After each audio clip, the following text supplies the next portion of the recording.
চীন আর পাকিস্তানের সাথে সম্পর্ক যত উন্নয়ন হবে, ভারতের মাথায় ততই বাজ পড়বে। জুজুর ভয় দেখিয়ে কেবল ভারত এতকাল আমাদেরকে অন্ধকারে রেখেছিল। পৃথিবীতে স্থায়ী বন্ধু অথবা শত্রু বলে কিছুই নেই। সম্পর্ক হবে ব্যবসায়িক, পারস্পরিক স্বার্থ সংশ্লিষ্ট। এখানে কেউ প্রভুর মতো আচরণ করবে আর আমরা জিহুজুর করে মাথা ঝুঁকাবো। অন্তত ছাত্র জনতার গণ অভ্যুত্থানের স্বাধীন এই বাংলায় আর কেউ আশা না করুক। আমাদের স্বার্থ রক্ষার ব্যাপারে আমরা প্রতিজ্ঞাবদ্ধ। এটা কোনো আলোচনার যোগ্য বিষয় নয়।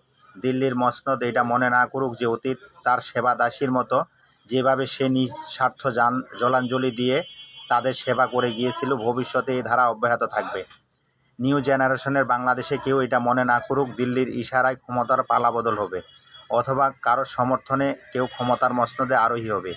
দেশপ্রেমে উজ্জীবিত হয়ে দেশের স্বার্থ রক্ষার ব্যাপারে প্রতিশ্রুতিবদ্ধ দল এবং জনগণই আগামী বাংলার মসনদে কাণ্ডারির ভূমিকা পালন করবে।